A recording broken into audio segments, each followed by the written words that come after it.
Bonjour à tous, bienvenue dans cette vidéo. Alors, c'est pas une vidéo que j'ai préparée cette fois-ci, c'est juste que j'ai eu... Aujourd'hui, en fait, j'ai deux clients différents qui m'ont fait une même remarque. Et c'est une remarque que j'ai eue assez régulièrement dernièrement. Que ce soit avec des clients de l'agence, mais aussi par des abonnés de la chaîne, etc. C'est la remarque selon laquelle Facebook, ça serait mort pour le business. Alors, c'est une remarque que quelque part je peux comprendre, mais je veux qu'on comprenne ensemble en fait ce qu'on veut dire par là. Et je vais vous expliquer pourquoi non, c'est pas tout à fait vrai. Et je voudrais aussi vous dire en quoi nous, au sein de l'agence, on se sert encore de Facebook et on se servira encore longtemps de Facebook pour le business. Alors, juste avant de commencer, si vous voulez devenir consultant, comme c'est notre cas aujourd'hui, il y a une formation gratuite en description de cette vidéo qui s'appelle Devenir consultant. C'est 5 jours de formation et c'est gratuit. Et si le marketing numérique vous intéresse, il y a un e-book qui s'appelle Les secrets du marketing numérique. Lui aussi est gratuit et disponible en description. Alors, on revient au sujet, pourquoi est-ce que les gens pensent globalement que Facebook n'est plus bon pour le business ? Alors en fait, il y a un premier point à ça. Le premier, c'est que pendant longtemps, Facebook, on s'en est servi, qu'on avait une page professionnelle pour partager des publications à son audience de clients et de prospects, pour y partager des nouvelles, enfin des news, des promotions, etc. Ça, effectivement, ça marche plus trop aujourd'hui parce que à l'époque, quand on publiait quelque chose sur une page Facebook, il y a peut-être, je sais pas, entre 50 et 100% des gens qui voyaient les publications. Aujourd'hui, quand on publie quelque chose sur une page Facebook, il n'y a que 5 à 8-10% des gens, et on est plutôt proche de 5% des gens qui voient la publication. Ce qui fait qu'au final, même si vous mettez plein d'efforts dans votre page Facebook pour avoir 10 000 abonnés par exemple, si vous partagez quelque chose d'important pour vous, il n'y a que 5% de vos abonnés qui vont le voir. Et là, on est d'accord, mais globalement c'est un peu lourd parce que vous investissez beaucoup de temps et d'énergie, peut-être d'argent pour faire grossir votre page, et là-dessus, non, effectivement, elle ne peut pas apporter un retour sur investissement. Parallèlement à ça, il est vrai que dans Instagram, par exemple, quand on travaille bien pour avoir un compte Instagram avec beaucoup d'abonnés, etc., quand on publie quelque chose, le reach, la portée naturelle de la page du compte Instagram est beaucoup plus puissant. C'est clair que là, même sans sponsoriser quoi que ce soit, sur Instagram, on peut récupérer des centaines de commentaires et de likes si on a suffisamment d'abonnés. Donc à ce niveau-là, effectivement, Facebook est un peu moins performant. Mais pourquoi ? Tout simplement parce que le business model de Facebook aujourd'hui, c'est de nous faire payer pour promouvoir une publication. Il faut avouer quand même qu'avec le nombre de centaines de millions puis de milliards d'utilisateurs, la qualité des publications a quand même beaucoup baissé sur Facebook, forcément. Et donc, pour éviter que ça devienne un énorme dépotoir, en fait, ce qu'a fait Facebook, c'est qu'ils se sont dit, si les gens payent pour mettre en avant leurs publications, c'est que les gens vont payer pour mettre des publications de qualité en avant. Et il est vrai que actuellement, on doit l'avouer, quand on voit la population et le nombre de personnes et d'entreprises qui utilisent Facebook, globalement, on reçoit toujours des publications qui nous intéressent plus ou moins, ou en tout cas qui correspondent globalement à notre profil de consommateur. Donc là-dessus, le boulot est pas si mauvais de Facebook.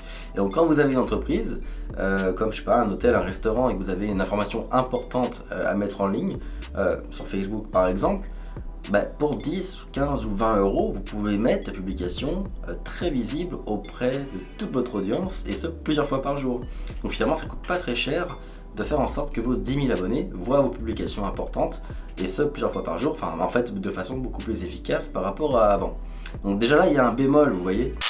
Mais même, on peut partir du principe que les pages Facebook sont moins efficaces qu'avant. Mais ce ne sont pas forcément ces outils-là qui sont les plus performants dans Facebook. Déjà Facebook, on se doit de l'avoir, ne serait-ce que pour avoir le Business Manager. Et c'est ce Business Manager qui nous donne accès à tout ce qui est publicité, statistiques d'audience, le remarketing, etc. Tout ça, ce serait impossible sans le Business Manager qui, lui, nécessite un compte Facebook. Donc vous voyez, de toute façon, il y a un lien. Et Instagram appartenant à Facebook, on a besoin de Facebook et du Business Manager pour publier et faire, enfin pas pour publier gratuitement, mais pour publier des publicités sur Instagram. Donc vous voyez, de toute façon, Facebook reste un outil qu'on devra utiliser. Et au-delà du fait que, effectivement, c'est plus la plateforme qu'on utilise le plus peut-être personnellement, dans certains pays, seul l'est encore, Instagram, et je sais que c'est très utilisé en Europe et en Amérique, mais peut-être que sur d'autres continents, il me semble bien que c'est encore très bas Instagram, c'est encore vraiment Facebook qui domine, je crois que c'est en Afrique par exemple, Je crois que Facebook est encore bien mis en avant. En Amérique du Sud, je suis pas sûr. Je pense que Facebook encore est vraiment mis en avant. Mais vous voyez, ça dépend vraiment des endroits du monde déjà. Et puis, Instagram, c'est visuel. Pour percer sur Instagram, il faut avoir comme quelque chose de beau à montrer. Et ça ne concerne pas toutes les entreprises au monde.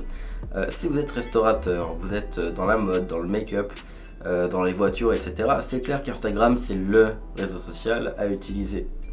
Mais si vous avez une entreprise plus classique, du conseil, une agence comme nous, vous voyez, tous les business un peu plus classiques, Facebook est beaucoup plus adapté. Et Facebook reste aussi le moteur qui nous permet de faire la publicité de façon aussi ciblée. Concrètement, comme Facebook est la plateforme qui réunit la grande majorité des utilisateurs d'internet en fait au niveau média social, c'est aussi la plateforme qui a le plus d'informations sur vos prospects. Donc, forcément, c'est la plateforme qui sera la plus efficace en termes de publicité, parce qu'elle connaît mieux vos prospects et les consommateurs en général, et donc elle est mieux placée pour leur communiquer des messages publicitaires. Donc vous voyez, il y a plein de choses à prendre en compte. Donc personnellement, quand quelqu'un me dit, un client par exemple va me dire que Facebook c'est mort au niveau business et qu'il n'a pas envie de faire du Facebook, je dirais, ok, vous pouvez baisser les efforts sur l'animation et la gestion de communauté Facebook, par exemple, ne faire que 1 à 2 publications par semaine, et pour les grandes publications importantes, mettre un $20 de sponsorisation pour que ça se voit sur toute la page. Et puis au quotidien, baisser un peu les efforts. Par contre, passer tous ces efforts-là sur le côté publicitaire et utiliser à fond la publicité Facebook et d'autres outils ultra intéressants comme les groupes Facebook. Actuellement sur Instagram, on ne peut pas avoir de groupe. Enfin, je ne suis pas un pro d'Instagram, je connais pas tout, même IGTV, je connais pas trop. Je connais les bases, mais on va dire que je suis pas un expert comme Johan par exemple dans l'équipe. Mais vous voyez, il y a des groupes Facebook, il n'y a pas d'équivalent concret sur Instagram, etc. Les groupes Facebook, c'est une super façon de réunir une communauté, de générer une communauté, d'échanger dans un groupe de personnes intéressées par une même niche. Je veux dire, les groupes Facebook, c'est un outil ultra performant, que ce soit en business ou en perso. Mais ça, il n'y a que Facebook qui le propose et qui le fait vraiment bien aujourd'hui. Donc vous voyez, il y a encore beaucoup d'outils à utiliser. Donc juste, ne jetez pas Facebook. Même si personnellement vous l'utilisez beaucoup moins, ne le jetez pas. Faites-en quand même le cœur de votre stratégie. Même si c'est pas votre média social principal. Regardez, même nous, au final, Facebook nous sert juste à repartager les vidéos qu'on poste sur YouTube, etc. Mais quand même, on le garde vivant, on continue de l'utiliser, on s'en sert de messagerie, parce que finalement, oui, on reçoit des messages par mail, on reçoit des messages par Instagram, mais la majorité des messages qu'on reçoit, c'est encore sur Facebook. D'ailleurs, entre parenthèses, un outil génial, c'est les chatbots sur Messenger. Messenger, par contre, c'est encore, ils l'ont un peu séparé de l'application Facebook, même carrément séparé. Ça reste un truc ultra utilisé. Et la publicité de Facebook, elle apparaît aussi dans Messenger. Donc vous voyez, oui, Facebook, le média social personnel comme on l'a connu, est peut-être un peu en baisse en Europe et en Amérique du Nord. Mais globalement, les outils de Facebook et l'écosystème Facebook restent vraiment supérieurs à tout le reste actuellement sur le web. Donc ne quittez pas le navire, ne l'abandonnez pas. Et si vos clients vous en parlent, ou si vous aviez un doute, continuez de mettre quelques efforts dessus. Donc voilà, c'est une courte vidéo, mais c'est juste pour donner mon avis sur Facebook dans le cadre du business. Encore une fois, si vous voulez devenir consultant, c'est en description. Et si le e-book Les secrets du marketing numérique vous intéresse, ça aussi c'est en description. Donc je vous dis à très bientôt pour une prochaine vidéo.